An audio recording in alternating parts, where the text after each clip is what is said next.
Udah kelihatan Bu, udah bagus. Nah, oke. Baik. Terima kasih Bapak-Bapak atas kesempatan yang telah diberikan pada saya. Perkenalkan, saya Dr. Catherine, saya seorang functional medicine doctor. Jadi nanti saya akan menjelaskan apa itu functional medicine. Hari ini kita berkumpul, terima kasih juga kepada Tuhan, terima kasih atas kesempatan yang telah diberikan untuk kita. Hari ini kita akan membahas bagaimana cara meningkatkan imun tubuh di masa pandemi. Ya. Tadi sudah dibacakan CV-nya saya oleh Pak Ferry. Sekarang kita sudah memasuki bulan Oktober dari tahun 2020, jadi kurang lebih sudah hampir 7-8 bulan ya, mulai pada saat pandemi COVID-19 ini mendunia. Saya ingat waktu itu mulai akhirnya ramai dan lockdown itu sekitar bulan Maret ya. Nah, dari bulan Maret, dari bulan 3 sampai sekarang berarti sudah 7 bulan, kita masuk 4 bulan. Pertanyaannya, apa sih COVID-19? Kenapa kok virusnya bisa global ya, seluruh dunia kena? Pandemi ini artinya suatu kondisi yang kena di seluruh dunia. Kalau endemik itu hanya kena di satu area saja. Tapi kalau pandemik itu menyeluruh seluruh dunianya. Nah, semua tanya-tanya, kapan sih ini pandeminya berakhir? Segala obat sudah diteliti, vaksin sudah dibuat, sendiri juga untuk diberikan. Kita bertanya-tanya, stres yang terjadi akibat pandemi ini banyak. Saya banyak menerima pasien yang merasa tidak nyaman dengan kondisi ini, segalanya serba ketakutan, segalanya serba was-was, mana harus kita ya. Jadi sebenarnya intinya pada saat kita dalam masa pandemi ini, kita beralih lagi lihat bagaimana imun sistem tubuh kita. Karena imun sistem tubuh kita seperti masker yang kelihatan. Kita sekarang punya tren normal yang baru, kemana-mana selalu pakai masker gitu. Ketemu orang, was, jaga jarak, semuanya ya. Nah, sebenarnya tubuh kita sendiri sudah punya imun sistem tubuhnya. Dia itu seperti masker yang nggak kelihatan. Tapi kita nggak ganti maskernya. Kalau masker yang pakai hari, kali sudah harus ganti ya. Tapi masker tubuh kita yang imun sistem itu nggak kelihatan. Tapi kita harus menghargainya. Kesehatan datangnya dan batan, Mbak Ibu sekalian. Tapi datangnya dari mana? Datangnya dari peace, mind, heart, and soul.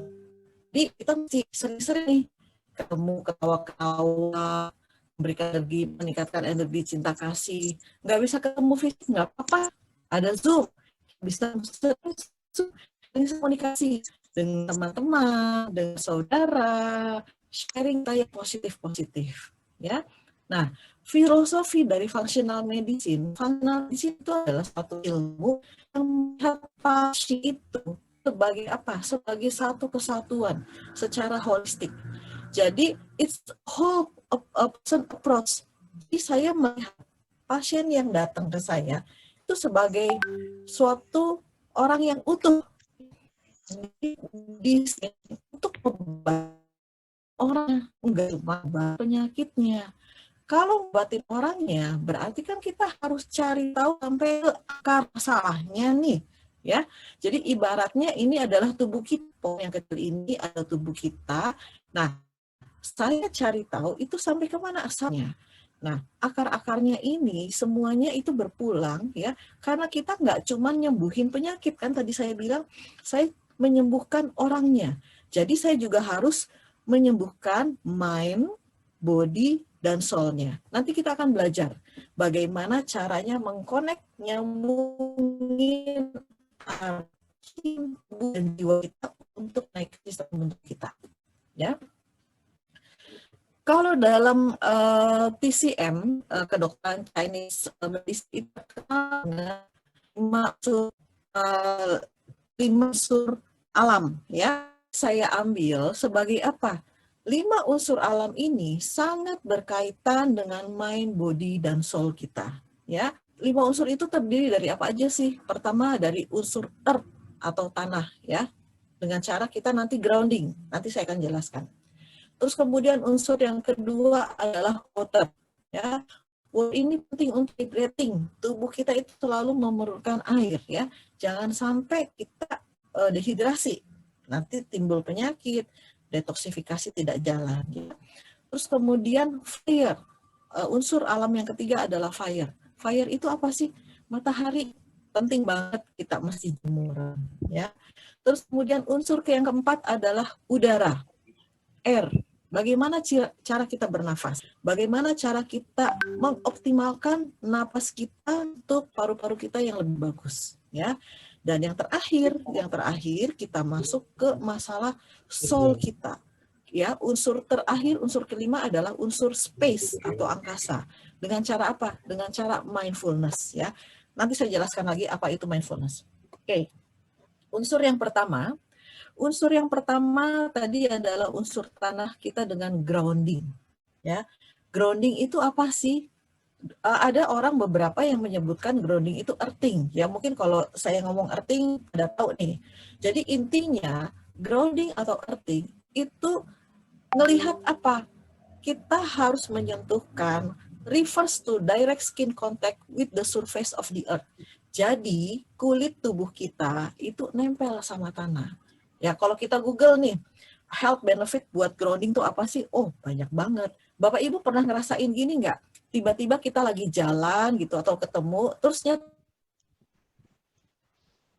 teman kita sama keluarga kita, tiba-tiba kok nyetrum sih? Padahal kan kita nggak lagi pegang listrik, ya nggak lagi pegang apa, tiba-tiba nyetrum, ya. Karena tubuh kita itu juga ada elektromnya, ya. Itu tubuhnya punya muatan listrik. Nah, muatan listrik ini harus kita turunkan. Bagaimana cara turuninya?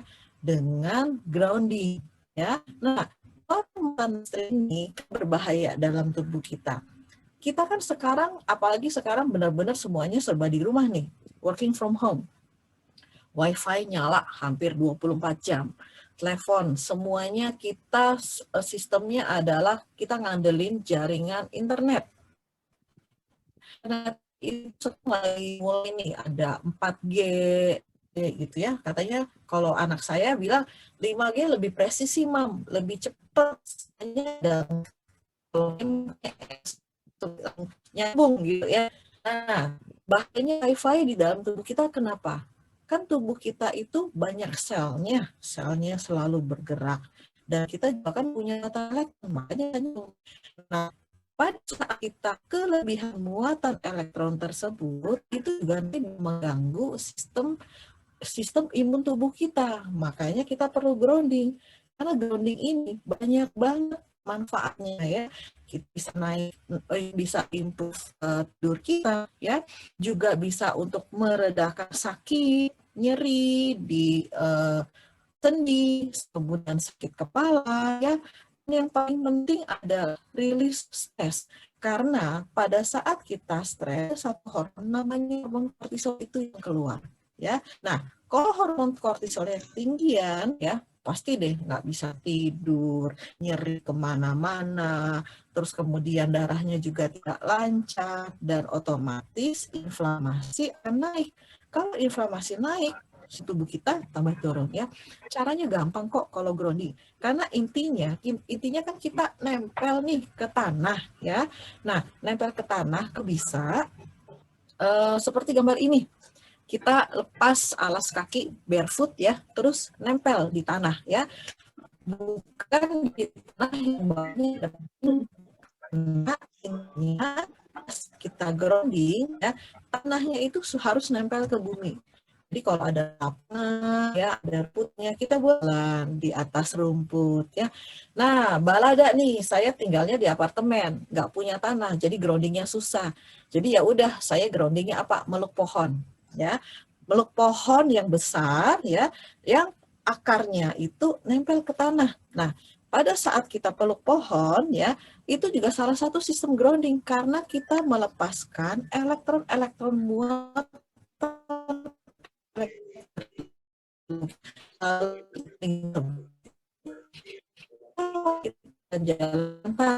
jalan di santai ya, saya dan suami gitu sempat kembang apa namanya sebelum lockdown ya, kita grounding, dikubur di dalam itu, rasanya enak banget. Karena apa? Kita lagi terus grounding tahunnya terakhir, jadi jalan dipakai, jalan di juga baik ya. Kita masuk yang ke unsur yang kedua adalah water atau air. Kita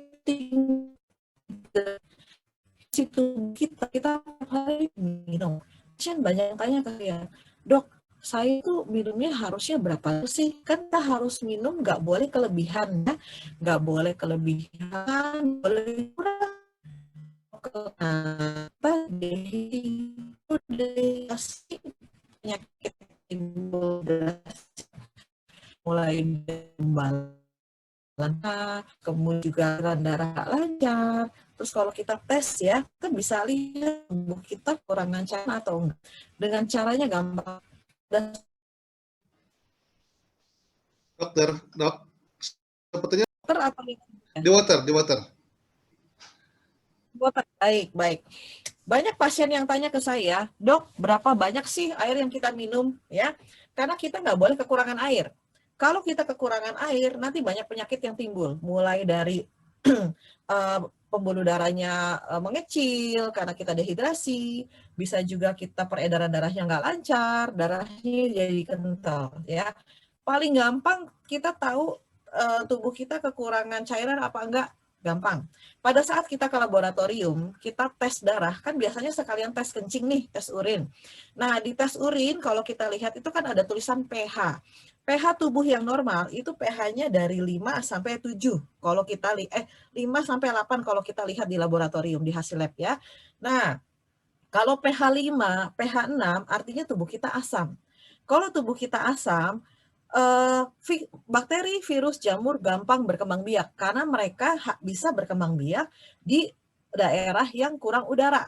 Tubuhnya asam, otomatis oksigennya kan berkurang. Nah, kalau pH tubuhnya 7 ke 8, berarti kan tubuh kita artinya alkaline atau basa, di mana oksigennya banyak. Nah, oksigen yang banyak ini bakteri, virus, jamur nggak suka bertumbuh di sana ya. Jadi kita cara ngitungnya gampang ya. Yang orang kan selalu bilang nih mitos-mitosnya ya, salah kaprahnya adalah minumnya minimal 2 liter sampai 3 liter sehari.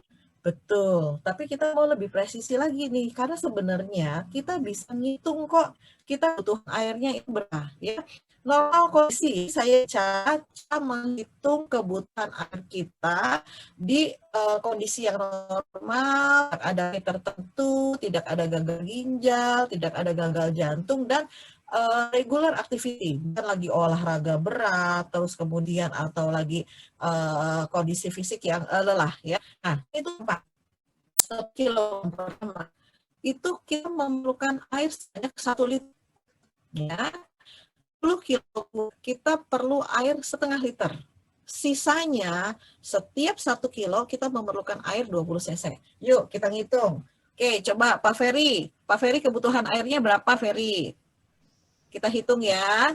Pak Ferry boleh sharing berat badannya? Kita hitung sama-sama. Beratnya 89. 89, baik. Berarti 10 kilo pertama kan 1000 ya. 10 kilo kedua 500. Berarti untuk 20 kilo pertama Pak Ferry sudah butuh 1,5 liter ya. Kita kurangin 89 kilo dikurangin 20. Berarti sisanya 69 kilo. 69 kilo dikali 20 cc. Karena 1 kilo memerlukan 20 cc air. Berarti tambahannya kan 1,380 ya, ditambah 1.500. Nah, sebentar, 1.380 ditambah 1.500. Berarti kebutuhan airnya Pak Ferry itu sekitar 2,8 liter sehari. Ya, nanti ibu-ibu bisa hitung sendiri nih, ibu bapak-bapak ya, supaya apa lebih presisi. Tapi kalau misalnya lagi olahraga berat, habis lari, sepedaan jauh, segala macam itu tetap harus ditambah ya. Nah, normal Normal condition airnya Pak Ferry itu sekitar 2,8 liter ya.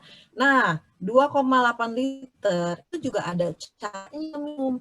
Kalau cara minumnya salah, pada saat nanti kita tes urin, itu juga hasilnya kok pH-nya masih rendah ya dok. Saya minumnya banyak dok, saya minumnya lebih dari 3 liter, tapi pH-nya cuma 6 gitu ya. Terus kemudian ke klinik saya punya timbangan ya, timbangan yang bisa mengukur kadar ekstraseluler dan intraseluler water. Di situ kelihatan, oh iya ternyata ibu kok padahal minumnya banyak, tetapi kenapa dia punya pH-nya rendah dan ekstraseluler water dan intraselulurnya rendah ya, karena ini semua kita melihat bagaimana cara minumnya ya. Cara minumnya itu adalah tadi rutin top up minum ya, bukan tahu Pak Ferry tahu 2,8 liter bangun tidur buat ngejar kuota nih Pak, karena nanti kadang-kadang siang suka nggak sempat minum gitu ya, ngejar kuota bangun tidur glek 1 liter ya, terus nggak minum lagi, makan siang minum 800 cc gitu ya. Terus malam mau tidur seliter lagi ya. Nah, tapi pada saat diperiksa, kok saya malah dehidrasi ya? Karena kenapa? Sel tubuh kita hidup dan pada saat sel tubuh kita bekerja, itu memerlukan asupan air yang cukup.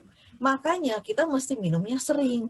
Jadi bangun tidur oke lah minum sampai 1 liter perlahan-lahan ya. Ini saya sharing kebiasaan saya ya. Saya kalau bangun tidur segar semua, pasti langsung minum air putih ya. Biasanya saya minum airnya suhu hangat, suhu biasa ya. Satu gelas itu sekitar 250 cc ya. Saya minum 1 gelas sekitar 250 cc air biasa. Setelah itu saya ke WC, pipis segala macam, terus kemudian saya minum lagi gelas kedua. Nah, kalau yang pertama kan tadi airnya air biasa nih. Nah, yang kedua, gelas kedua, itu saya minumnya air panas atau air hangat ya. Kalau bisa sepanas mungkin yang Bapak Ibu bisa handle ya. Kalau saya sekitar suhunya itu mungkin sekitar cuman 35 sampai 40 derajat. Pokoknya anget-anget terus tehnya lebih enak gitu ya. Nah, jadi satu gelas pertama saya minum air biasa, satu gelas kedua saya minum air hangat. Nah, nggak lama nih, pada saat saya melakukan teknik seperti ini, nggak lama, langsung kita pencernaannya jauh lebih lancar. Nah, saya sering banget terima pasien yang, dok, saya nggak bisa pup tiap hari, pup saya nggak lancar, gitu ya. Setelah digali, dicari akar masalahnya, oh ternyata belum ngomongin kualitas air ya, minumnya kurang, cara minumnya salah. Pada saat saya terapkan, coba deh Bu, ikutin trik saya nih, minumnya begini-begini. Nah, ternyata tanpa bantuan kopi pun ya kan kadang-kadang kita mesti kopi nih baru bisa pup gitu ya, ada beberapa orang yang seperti itu, tapi hanya dengan minum air biasa dan air panas ya gak lama pasti akan pup. Kenapa? Karena di dalam sistem usus kita itu aktif, bergerak dia, makanya bisa keluar ya. Nah, setelah itu kan kita kan melek kira-kira mungkin berapa? 10 jam ya. Kerja 8 jam. Nah, 1 jam kita masuk lagi airnya sekitar 1 gelas cangkir kopi. Kan kalau 1 cangkir kopi kan sekitar 150 cc ya. Nah, itu yang paling penting. Yang bikin tubuh kita terhidrasi dengan baik, kita enggak kekurangan air, itu adalah frequent drink, sering minum. Sejam sekali minum. Makanya kalau pas harus pergi kemana-mana, bawa air, ya, bawa botol sendiri, bawa air sendiri ya. Setiap 1 jam sekali kita sudah hidrasi ya. Dan rubah pola kita dan tidak nambahin jumlah minum yang tadi sudah hitung, pH-nya bisa bertambah. Tubuhnya jauh lebih kuat, sistem imun kita akan lebih naik. Mudah kan? Mudah, murah, gampang. Ya, kita pasti bisa. Tinggal ngelatih. Nah, yang susah kendalanya tentu sudah di 60 tahun, sensor rasa hausnya sudah menurun. Makanya enggak aneh nih kok kita, opa susah banget kalau disuruh minum, diajakin minum air putih pasti geleng. Karena kenapa? Mereka sensor rasa hausnya sudah berkurang. Makanya kalau kita tinggal orang tua atau orang tua yang ikut dengan kita perhatikan kebutuhan minumnya. Karena banyak banget orang-orang yang di atas 60 tahun itu pasti akan dehidrasi ya. Kalau udah dehidrasi, butut-bututnya apa sih penyakit yang paling sering? Darahnya jadi kental. Sensornya kurang. Dok, terputus atau dokter? Saya akan matikan video ya Pak, soalnya internetnya lagi nggak stabil nih. Silakan. Oke. Tadi keputusnya berarti di mana? Masih di air ya? Ya. Baik, oke, saya lanjutkan. Jadi yang penting kita itu minumnya adalah frequent drink. Saya ulang kembali ya.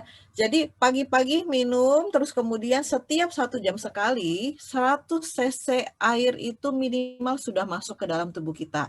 Nah, kita baru mulai mengurangi airnya itu menjelang jam 6 sore. Jadi kalau sudah jam 6 sore, itu airnya kita kurangin supaya tidurnya nanti tidak terganggu ya. Nah, bagaimana kualitas air yang bagus? Tadi pada saat saya menjelaskan kenapa orang tua sulit minum, sudah masuk nggak Pak? Sudah, Dok. Sudah masuk. Ya, baik. Jadi selain frequent drink ya, kita juga harus melihat bagaimana air yang baik itu ya. Air yang baik itu adalah air yang ada mineralnya. Jadi kalau bisa Bapak Ibu sekalian, beli air itu cari mineral water. Jangan air yang sudah distill water. Kalau distill water itu biasanya sudah tidak ada mineralnya. Kenapa mineral penting di dalam tubuh kita? Tubuh kita ini memerlukan semua memerlukan semua vitamin dan mineral untuk keseimbangan dan untuk jalannya sistem tubuh kita dengan baik ya. Nah, mineral apa aja yang diperlukan oleh tubuh kita? Banyak banget ya. Mulai dari magnesium ya, kemudian juga kalsium, kalium, zinc, selenium, semuanya mineral-mineral yang tadi saya sebutkan punya efek dan punya kerjanya di tingkat sel, di tingkat otot tubuh kita ya. Jadi please carilah air yang mengandung mineral. Untuk kali ini saya nggak akan bahas tentang mineral apa aja yang diperlukan oleh tubuh kita. Nanti mungkin di next session kita akan bahas lebih lanjut tentang mineral-mineral ya. Dan kemudian yang paling penting airnya itu adalah structure water. Apa sih structure water? Molekul air yang paling bagus itu seperti molekul salju ya, 20H2O. Nah, kalau di 20H2O ini, dia punya molekulnya kecil, jadi pada saat kita minum, itu di dalam tubuh kita, di dalam lambung, begitu kita minum, kan air masuk melalui mulut, kemudian ke tenggorokan, dan ke dalam lambung ya. Nah, di dalam lambung, proses pencernaan dan penyerapan mulai terjadi, termasuk juga proses penyerapan dari air. Kalau air yang kita minum, air yang struktur molekulnya besar, berarti tubuh memerlukan waktu dulu untuk memecah molekulnya tersebut. Siapa yang bisa memecah? Ya tadi mineral-mineral tersebut. Jadi mineral yang ada di dalam tubuh kita itu juga diperlukan untuk memecah molekul air ya. Nah, setelah molekulnya kecil baru bisa diserap oleh tubuh kita. Jadi kalau kita sudah bisa minum air yang sudah terstruktur, dia punya molekulnya kalau kita lihat di bawah mikroskop lebih kecil, itu kan berarti kan melewati proses pemecahan, langsung diserap. Jadi langsung diserap oleh tubuh kita ya. Oke, next slide please. Slide selanjutnya, Pak Franz. Ya, kalau boleh di full screen, Pak. Di full screen aja. Ini Bapak di enable editing dulu, ya. Enable editing. Ya, diklik yes. Terus kemudian yang di bawah yang ada gambar cawan besar, ya. Paling bawah sebelah kanan ada gambar cawan besar. Jadi masuknya ke full screen, kelihatan semua nanti. Yes, thank you. Oke. Nah, kemudian unsur yang berikutnya adalah sunlight. Ya, apa sih sunlight? Matahari. Ya, unsur yang ketiga itu adalah berjemur. Ya, kenapa kita harus berjemur? Ya, nah karena dengan kita berjemur kita juga menaikkan sistem imun tubuh kita. Nah, banyak pertanyaan nih, banyak perdebatan, bahkan sempat waktu awal-awal pandemi saya ingat, waduh yang berdebat, kapan sih waktu yang tepat untuk berjemur? Ada yang bilang pagi, ada yang bilang siang, ada yang bilang nggak usah lama-lama. Nah, sekarang kita bahas satu persatu mulai dari isu-isu yang lagi hangat ya. Kalau yang bilangnya, kalau yang ngomongin soal jemuran, dokter kulit, pasti dokter kulit akan bilang jemurannya paling bagus pagi. Karena kalau siang nanti fleknya bisa keluar semua. Kulitnya jadi rusak karena sinar mataharinya itu akan mempengaruhi melanin atau zat warna di dalam kulit kita. Nah, keluar flek. Biasanya ibu-ibu paling nggak mau deh kalau jemuran siang-siang ke dokter kulit mahal, skincare mahal, mendingan nggak usah jemuran deh gitu ya. Nah, sedangkan di jemuran ya pada saat kita berjemur, kita tuh mau cari apa sih? Kalau mau menaikkan, kalau saya bicara tentang menaikkan sistem imun tubuh kita, berarti kan kita bicara ada vitamin D yang terlibat ya. Vitamin D kita bisa dapatkan secara alami dan gratis dari mana? Dari sinar matahari. Sinar matahari yang seperti apa yang bisa naikin vitamin D? Kalau level vitamin D kita semakin tinggi, artinya imun tubuh kita semakin bagus.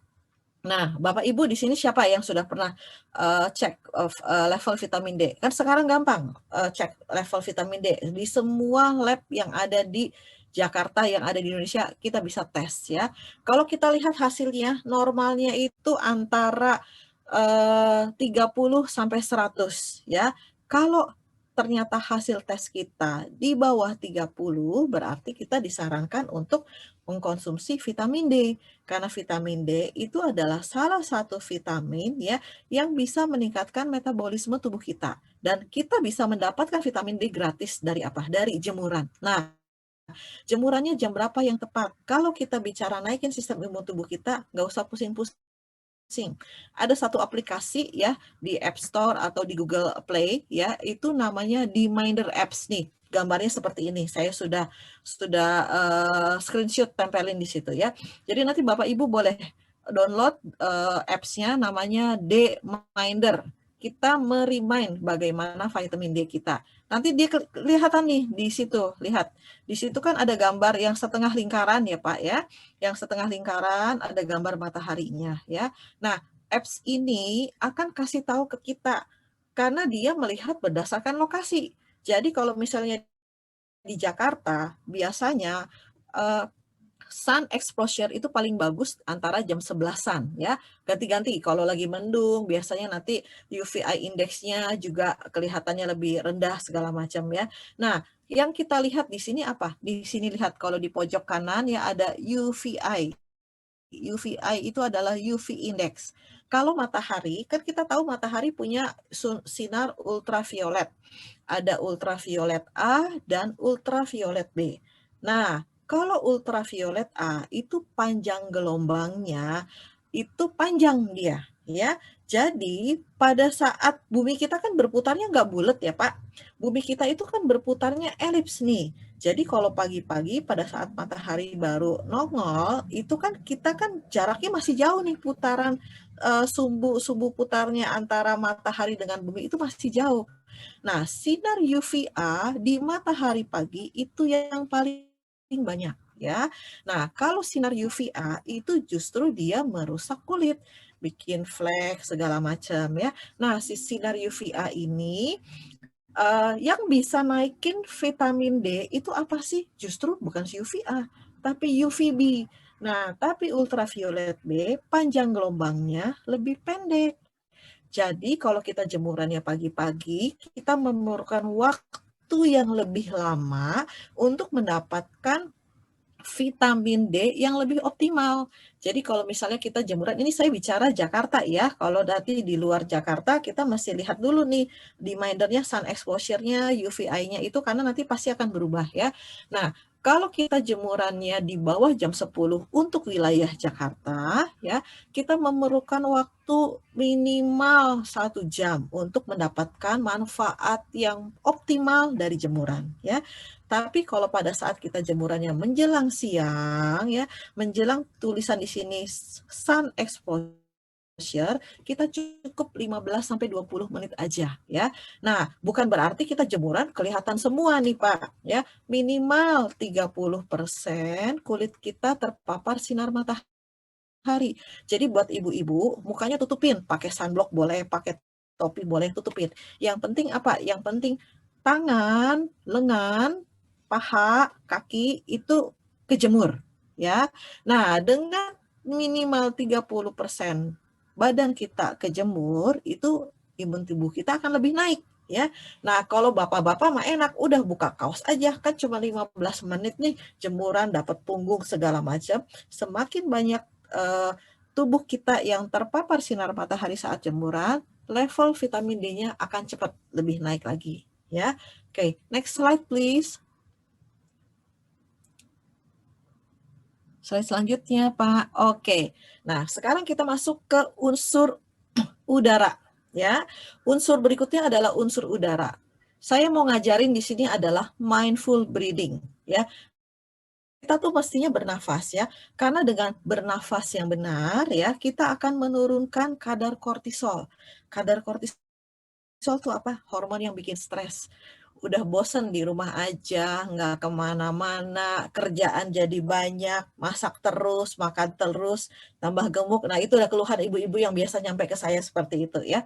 Nah, kita mau melepaskan stres kita, karena dengan kita melepaskan stres kita, imun tubuh kita naik. Saya sharing di sini mindful breathing dari Institute of Functional Medicine, tempat saya belajar functional medicine di Amerika ya.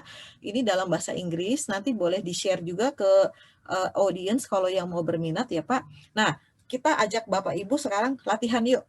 Caranya gampang kok, nafas 478. Yuk, kita latihan ya. Kita duduk di posisi yang senyamannya mungkin. Mau di lantai boleh, mau di kursi boleh ya. Nah, cara duduknya gimana? Nah, kan di sini ditulis nih ya, the following abdominal breathing exercise often called 4-7-8 breathing can help you breathe mindfully. Caranya gampang. Kita duduk cari tempat yang enak, mau tiduran boleh ya, mau kakinya ditekuk boleh, duduk di kursi boleh, tapi yang penting si kakinya nempel sama lantai ya. Dan badannya tegak, nggak sandaran, nggak badannya bungkuk, badannya tegak. Kenapa tegak? Dengan tegak, kan tulang belakang kita jadi ikut tegak. Nah, itu membuka, melapangkan aliran nafas mulai dari paru-paru hingga ke organ tubuh lainnya lebih gampang, ya. Nah, kita boleh merem, boleh melek ya, terserah bagaimana ya. Intinya adalah kita tarik nafas melalui hidung. Melalui hidung inhale 4 hitungan. Yuk. Terus kemudian kita tahan 7 hitungan dan lepaskan 8 hitungan. Yuk Bapak Ibu, kita langsung latihan ya. Jadi supaya dapat health benefit-nya nih. Posisinya mau gimana, yang penting badannya tegak. Kita tarik nafas 4 hitungan. Yuk mulai. Tarik nafas, 1, 2, 3, 4. Tahan, 1, 2, 3, 4, 5, 6, 7. Hembuskan dari mulut. 1, 2, 3, 4, 5, 6, 7, 8. Ya, nafas biasa lagi. Nah, kita ulangin nih 4, 7, 8 ini sebanyak 5 putaran. Bukan biasanya, ini ada research-nya. Kenapa dia kasih nama 4, 7, 8 breathing? Ini ada research-nya. Setelah kita melakukan tarik nafas 4, tahan 7, buang 8 ya, hormon kortisol kita akan turun. Jadi kita akan jauh lebih tenang ya, pikiran lebih nyaman, terus kemudian juga nervousnya hilang, atau misalnya kadang-kadang sometimes kalau pasien yang suka panic attack ya, tiba-tiba serangan panik gitu ya. Nah, caranya gimana? Udah nafas 478. Awalnya kalau lagi panik, lagi denyut jantungnya naik, pasti susah. Tapi berangsur-angsur di saat diulang akan lebih enak ya. Nah, coba nanti Bapak Ibu praktekkan ya, nafas 478 ini. Oke, next slide please. Nah, kita masuk unsur yang kelima. Unsur yang kelima itu adalah unsur space atau angkasa. Kita di sini masuknya adalah mindfulness. Apa sih mindfulness? Mindfulness itu intinya adalah kita ngerasain apa yang ada terjadi sekarang. Be in the present moment, ya. Ada 3 aspek yang paling penting dalam mindfulness. Yang pertama, intention, niat. Yang kedua, attention atau perhatian. Yang ketiga, attitude atau sikap, ya. Nah, intention, attention, dan attitude ini juga bisa naikin sistem imun tubuh kita, ya. Jadi niatnya apa dulu nih? Kita mau niatnya mau apa? Nah, kalau kita bicara niat, pasti kita bicara goal. Goalnya apa yang mau dicapai, ya. Setelah kita set intention kita tentukan goalnya apa yang mau kita capai, kita memberikan attention, memberikan perhatian dengan segala apa yang kita lakukan, ya. Setelah perhatian kita berikan, kita harus diikuti dengan perubahan attitude, sikap kita, ya. Lebih ke arah apa? Lebih ke arah menerima. Boleh ingin tahu, boleh, karena itu sifat dasar manusia. Tetapi diterima apa yang terjadi, ya. Dan kita lebih kindness. Nah, segala intention, attention, dan attitude ini yang akan membawa kita be in the present moment. Dengan itu kita naikin daya tahan tubuh kita, ya. Nah, caranya gampang. Ada beberapa, ya. Kalau yang bisa meditasi, silahkan meditasi. Ini bukan meditasi terkait agama. Meditasi yang saya bilang di sini lebih terkait kepada apa? Kepada mindful breathing yang tadi kita sudah latih, ya. Jadi kita kasih perhatian lebih pada nafas kita. Jadi pada saat kita mempraktekkan nafas 478, kita boleh dengar kanan kiri, lagi ribut pun juga bisa. Tapi fokus kita diarahkan kepada apa? Dengerin suara nafas. Rasain nafas yang kita hirup, rasakan nafas yang kita tahan, paru-parunya terisi penuh dengan udara. Rasakan juga pada saat kita buang nafas, ya. Dan pada saat kita full attention di nafas kita, ini akan merubah attitude sikap kita.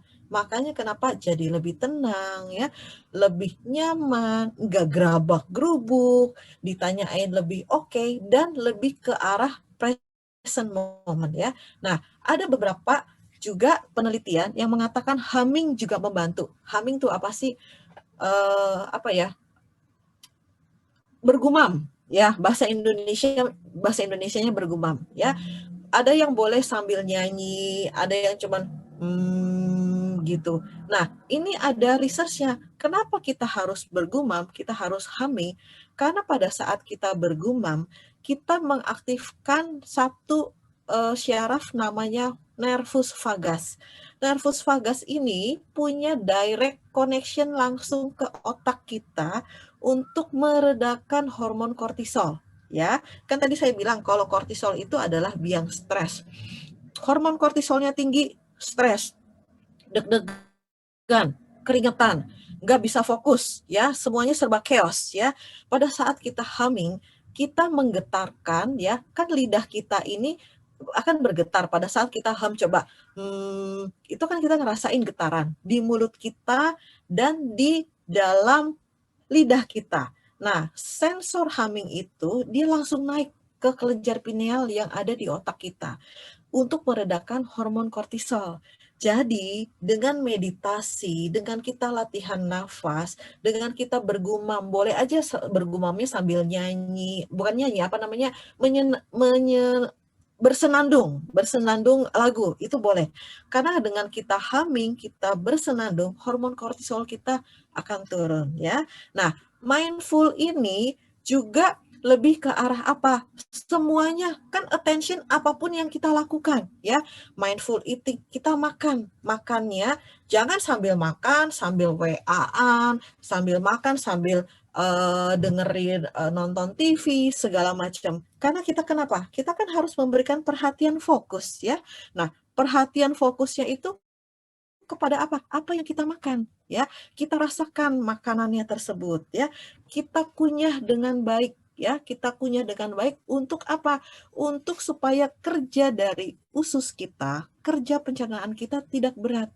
Karena proses pengunyahan makanan, ya, di mulut, pengunyahan organik itu akan membantu usus kita dan enzim-enzim pencernaan keluar lebih baik lagi untuk memproses makanan tersebut. Jadi mindful eating ini sangat penting sekali untuk apa? Sama, buntut-buntutnya apa? Ningkatin imun tubuh kita. Jadi kita lebih apa? Be in the present moment ya. Kemudian juga mindful listening, termasuk dengerin pasangan kita bicara apa, anak kita ngobrol apa, teman kita ngobrol apa. Karena dengan kita lebih fokus untuk mendengarkan, itu juga akan bikin kita punya kortisolnya turun ya. Termasuk mindful breathing tadi kita sudah latihan ya. Nah, si mindful ini segala attention dan attitude ini juga ternyata punya pengaruh yang sangat powerful untuk bantu kita tidur ya.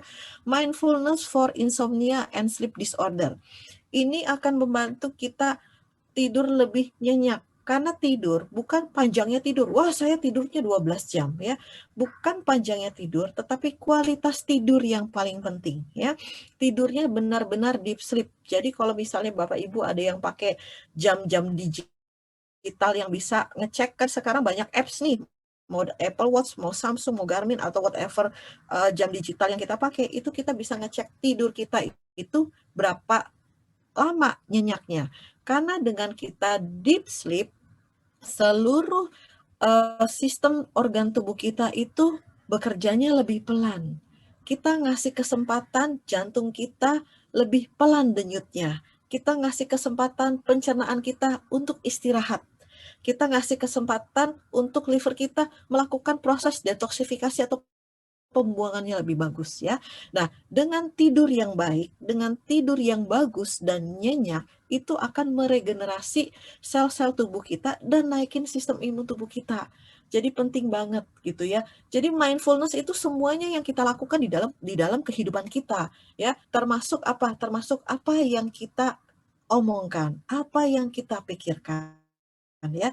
Next slide please. Nah, si mindful tersebut semuanya itu akan membawa kita kepada mental emotional healing ya. Karena tubuh kita itu punya body intelligence. Tubuh kita itu punya kemampuan untuk menyembuhkan diri sendiri ya. Jadi termasuk apa? Termasuk elimination diet untuk otak kita. Ya, jadi kita harus membuang semua amarah, membuang semua penyesalan, kekhawatiran, dendam, rasa bersalah, dan menyalahkan orang lain ya. Nah, setelah kita berhasil melakukan 5 mindful ini ya, lihat deh kehidupan kita, kesehatan kita akan jauh lebih meningkat ya. Nah, your gut health dan immune system itu sangat berpengaruh terhadap negatif dan stres kita ya. Jadi kan kalau tubuh kita, sistem imun tubuh kita itu 80% adanya di mana? Adanya di saluran cerna, gut health. Makanya penting banget kita punya gut health, sistem pencernaan tubuh kita yang baik ya. Karena kenapa? Nyambung nih antara usus dengan otak itu nyambung dan imun sistem kita akan naik. Jadi kalau kita kebanyakan pikiran negatif, aduh saya mau ke sana ntar macet, ntar naik sepeda dijambret, dibegal, segala macam. Nah, semua negatif thoughts dan stres ini akan turunin sistem imun tubuh kita. Karena kenapa? Tiba-tiba, aduh, mahnya kok sakit ya. Orang-orang yang suka merasakan sakit lambung, ya, stres, ada GERD, itu semuanya karena stres, ya. Pada saat saya nggak cuma ngobatin lambungnya saja, tapi saya juga ngobatin psikologisnya. Saya ngajarin nafas, ngajarin mindfulness, pasien saya sembuh. Nggak usah capek-capek, sayanya nggak ngasih obat banyak-banyak. Cuman ngajarin mindfulness, stresnya hilang, sakit lambungnya sembuh, ya. Jadi kita harus apa? Fokus di good thoughts. Kita harus fokus di semua pikiran yang positif ya. Dan pikiran yang positif dan perasaan yang positif semuanya akan nurunin stres kita dan naikin imun sistem tubuh kita. Next slide please. Ya, sepertinya sampai di sini. Ini klinik saya. Kalau mau ada yang mau bertanya, silakan. Habis ini kita akan masuk sesi konsultasi. Terima kasih Pak Ferry dan Pak Frans. Saya kembalikan ke moderator. Iya, kita berikan tepuk tangan dulu buat Dr. Catherine yang begitu dahsyat siap memberikan kita masukan. Waduh, banyak hal yang Sorry baru. ya, tadi internetnya nggak stabil, jadi hilang-hilang terus, keputus. Iya, putus-putus, Ya. dokter, putus-putus. Kadang di awal nggak jelas, kadang-kadang. Oke, baik. Kita kembali ke sesi berikutnya. Kembali mengucapkan terima kasih dan teman-teman yang tadi sudah mendengarkan dan ataupun sudah bertanya. Jadi acara Zoom ini kita udah rekam. Jadi nanti kita akan masukkan ke YouTube. Jadi teman-teman Tadi internetnya nggak stabil, jadi hilang-hilang terus, keputus. Iya, putus-putus, dokter, Ya. putus-putus. Kadang di awal nggak jelas, kadang-kadang. Oke, baik. Kita kembali ke sesi berikutnya. Kembali mengucapkan terima kasih dan teman-teman yang tadi sudah mendengarkan dan ataupun sudah bertanya. Jadi acara Zoom ini kita udah rekam. Jadi nanti kita akan masukkan ke YouTube. Jadi teman-teman bisa menyaksikan secara ulang nanti di YouTube ya, teman-teman sekalian. Ataupun nanti ada yang mau share dari materi juga nanti kita akan berikan secara PDF ya, teman-teman sekalian. Oke. Hari ini terus terang saya mendapatkan pencerahan-pencerahan yang baru, mendapatkan masukan-masukan yang baru yang selama ini kita polemik, yang selama ini kita merasakan, oh ternyata seperti ini toh gitu loh. Ada satu pertanyaan yang, ada beberapa pertanyaan yang saya akan bacakan dokter. Ini ada yang lucu juga. Kan? Kalau saya tinggal di apartemen, bagaimana saya menggroundingnya gitu loh? Apa peluk pohon? Nggak ada pohon. Atau peluk ini apa tembok? Kira-kira gitu. Itu pun derita saya, Pak, karena saya kan tinggalnya di apartemen ya, nggak punya tanah, kita yang tinggal di apartemen. Jadi kan kalau di dalam apartemen pasti ada ruang serbaguna, either way ada kolam renang, atau ada pasti ada tanaman, ada hijau-hijau kan, biarpun dia bangunan pasti ada satu spot pojok yang hijau ya. Nah, si rumput yang adanya kan nggak nempel sama bumi nih. Jadi kalau misalnya bisa keluar, bisa pergi ke taman. Kalau yang tinggal di Kelapa Gading kan ada taman tuh, taman jogging.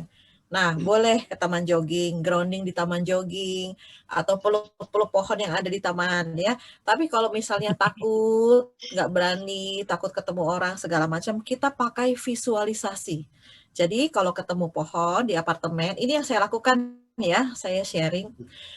Pohonnya udah lumayan gede tuh, tapi dia di kayaknya kayak pot gitu deh, tapi potnya besar. Itu saya pegang, saya peluk ya, sambil saya nafas 478. Tapi saya visualisasi kalau akarnya nempel ke tanah ya. Jadi sebenarnya kan nggak gampang nih, semuanya kan pakai proses.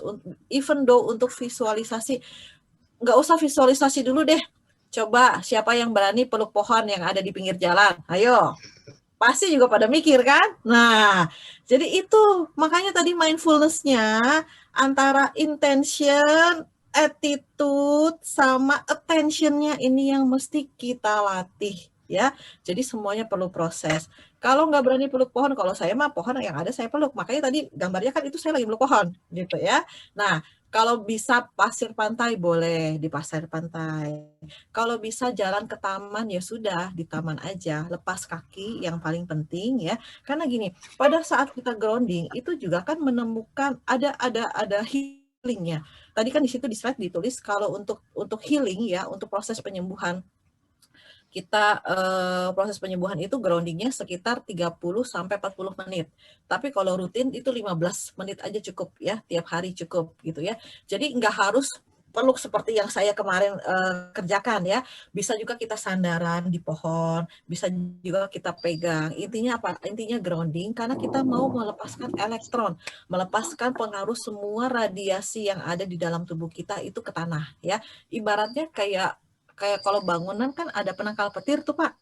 Nah, penangkal petir kan itu pasti nanti ujungnya kan grounding ke tanah. Jadi pada saat lighting menyambar, itu kan nggak nyetrumin siapa-siapa, tapi dia lari ke tanah. Sama prinsipnya seperti itu. Gitu. Oke, ya mudah-mudahan Pak Yakob ya, tempat yang bertanya bisa terpuaskan dengan jawaban. Nah, ini juga ada yang bertanya, ini tentang air minum ya Pak Yakob ya. Dok, mau tanya sebaiknya minum air jenis apa? Sekarang ini kan banyak tuh produk-produk jenis air mineral. Ada air alkali, ada air hidrogen, ada air heksagonal, lalu air RO, dan air oksigen. Nah, Menurut dokter, kira-kira apa yang terbaik kita minum untuk air ini tersebut? Kalau menurut saya, yang paling penting adalah air yang bermineral. Karena kenapa? Mineralnya kan kita butuhkan untuk sistem tubuh kita. Di dalam mineral kan banyak, ada magnesium, ada kalium, potasium, segala macam, zinc, selenium, segala macam ada. Nah, sometimes ya, kan sekarang kita bicara makanan dulu sama makanan sekarang kan beda. Kalau makanan dulu itu unsur haranya banyak. Kita makan sayur aja segala magnesium, kalsium, potasium semuanya ada. Tapi sekarang kan nggak semuanya sayurnya itu mengandung unsur-unsur tersebut. Makanya kan kita perlu suplemen atau perlu tambahan mineral dari luar, termasuk dari air. Jadi kalau saya pribadi, saya selalu mencari air yang bermineral, ya, yang ada mineralnya. Syukur-syukur kita bisa punya dana lebih untuk install yang bisa merubah struktur water. Karena kenapa? Air yang berstruktur seperti saya bilang molekulnya 20H2O, intinya partikel airnya lebih kecil, itu begitu kita minum itu langsung diserap. Tubuhnya nggak capek-capek proses mecah molekul gitu ya. Jadi yang penting adalah air yang bermineral dan kita perhatikan strukturnya gimana. Strukturnya sudah kecil atau belum. Baik,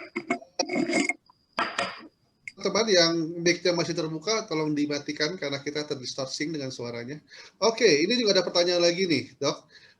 Apakah mineral di air tidak dapat digantikan dari sumber mineral lain? Maksudnya mungkin begini kali, apakah mineral yang dalam air ini dapat digantikan oleh mineral yang lain gitu pertanyaannya? Bisa aja digantikan gitu. Karena kenapa? Kan sekarang kalau kita bicara air ya, kan tidak terukur nih mineral yang ada terkandung di dalamnya apa. Mungkin mineralnya yang terkandung di dalam airnya itu ketahuan ya, bisa dites. Kita kan bisa melakukan tes ya, kirim airnya dites itu nanti kelihatan mineralnya segala macam. Tapi yang tidak ketahuan adalah jumlah amount miligramnya ya. Makanya kenapa tetap kalau tubuh kita kekurangan mineral ya, kita harus dapat tambahan mineral dari sumber lain, either way dari makanan ataukah dari suplementasi. Karena kalau dari suplementasi kan sudah terukur ya, dan bahkan mineral di dalam tubuh kita juga bisa dites loh di laboratorium ya. Tes aja, itu banyak panel-panelnya, mau terserah mau lab apapun ya. Kita bisa tes berapa sih level magnesium dalam tubuh kita, berapa level zinc dalam tubuh kita, berapa level kalium, NaCl, magnesium, zinc, itu semuanya bisa dites. Jadi kalau misalnya kita sudah pernah ngetes hasil mineral di dalam tubuh kita, baru kita pikirkan untuk suplementasinya.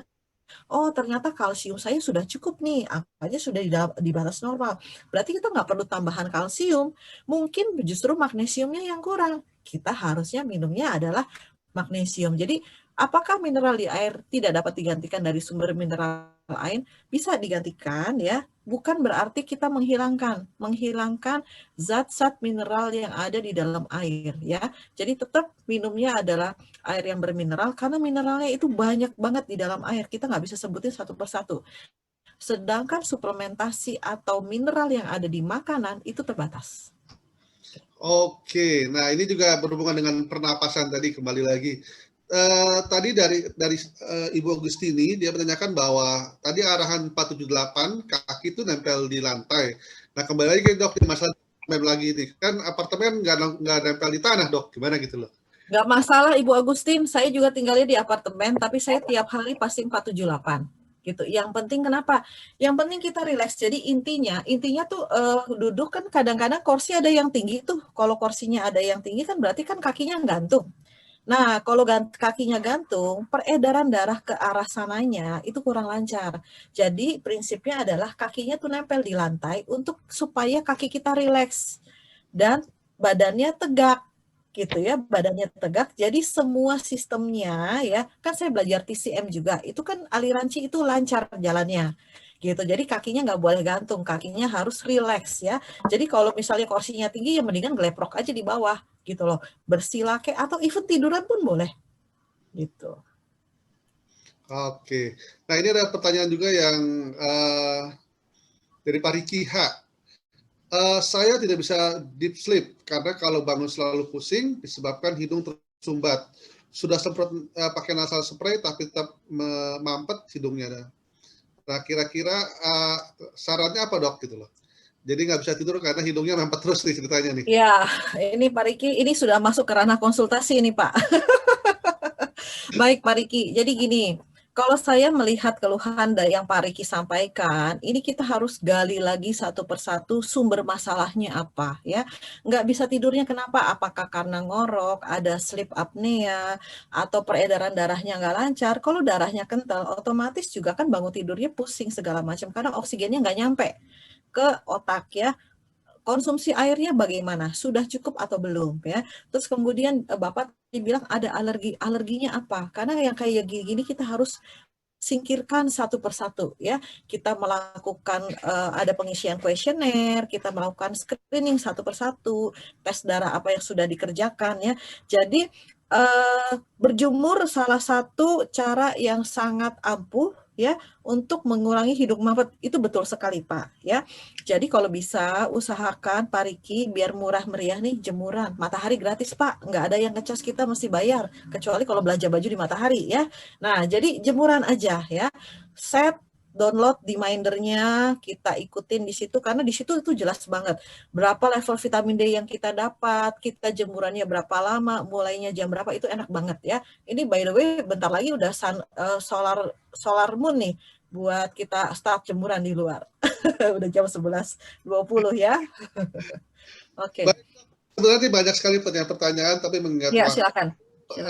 ini ada 2 pertanyaan yang saya gabungkan ya dari Ya. Rian dan Bapak Minardi Wiguna. Pertama adalah presentasi Bu Dokter bahwa body self healing sama dengan ditambah butuh mineral. Artinya saya juga belum nggak ngerti maksudnya apa. Lalu air mengandung mineral yang berstruktur seperti apa gitu loh. Mungkin ini pernyataan. Maksudnya gimana? Saya kurang nangkep. Ya, dia kan air yang berstruktur itu seperti apa gitu loh mungkin.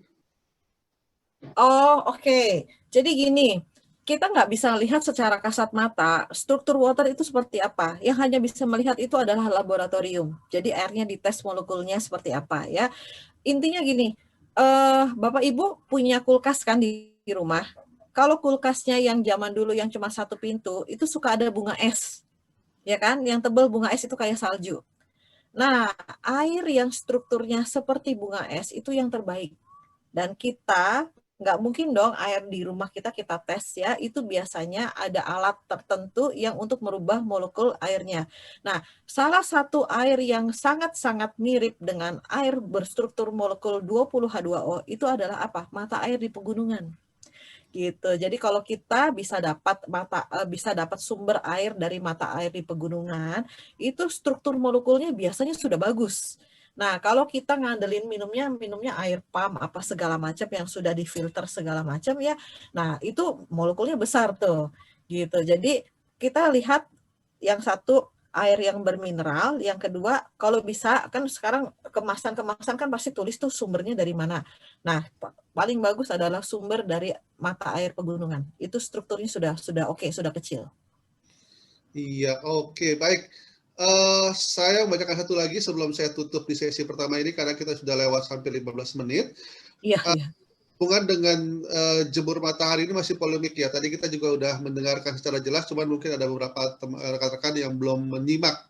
Masalah jemur matahari yang paling bagus jam berapa, terus sampai jam berapa? Karena saya dengar pendapat dokter bisa berbeda-beda nih. Betul. Ya, Pak Gunawan mungkin tadi pada saat saya jelasin tentang polemik yang ada jam berapa mungkin lagi keputus kali ya sayanya. Jadi gini Pak, kita ngelihat dulu yang bicara tentang jemuran itu dokter apa. Kalau dokter kulit pasti nyaraninnya jemurannya pagi. Karena kenapa? Biar mukanya nggak banyak flek. Karena sinar UVB itu kan suka bikin flek juga ya. Tapi kalau kita melihat untuk naikin imun sistem tubuh kita, kan kalau mau naikkan sistem imun tubuh kita kaitannya sama apa sih dari jemuran? Dengan vitamin D. Nah, itu adalah yang siang, yang paling baik ya. Tapi balik lagi, kita punya body intelligence kan di dalam tubuh masing-masing. Jadi saya selalu bilang, ya udah Pak, senyamannya Bapak aja mau jemurannya jam berapa. Kalau mau pagi silahkan, kalau pagi perlu waktunya kurang lebih 1 jam. Tapi kalau Bapak mau ngirit, mau cepet, ya udah siang. siang itu cukup 15 menit. Karena kalau untuk naikin sistem imun tubuh kita perlu matahari yang sinar UVB-nya kuat untuk bikin vitamin D, karena vitamin D adalah salah satu vitamin untuk menaikkan sistem imun tubuh kita. Gitu ya. Biar nggak usah pusing, makanya tadi saya kasih tuh, download aja deh Dayminder ya. Dari situ kita akan lihat. Kalau memang kita mau jemurannya untuk naikin sistem imun tubuh ya Pak, bukan untuk yang lain-lain. Oke, baik. Masih banyak pertanyaan, nanti kita tampung aja sambil nanti kita masuk nanti mungkin di pertemuan berikutnya. Ya. Dengan demikian berakhir pula pertemuan kita atau perjumpaan kita dengan Dr. Catherine pada Zoom sesi pertama ini. Jadi teman-teman yang masih menjawab nanti kita akan tampung. Kami atas nama panitia Living Water 8 juga terima kasih atas atensi dokter yang telah memberikan banyak sekali masukan-masukan buat kita, buat para peserta. Kita berharap materi dapat memberikan masukan baru buat kehidupan kita. Baik, Dr. Catherine, terima kasih. Kita berikan aplaus sekali lagi kepada Dr. Catherine yang paling meriah. Ya, mana? Terima kasih. Sampai ketemu lagi. Ya, baik teman-teman sekalian, nanti panitia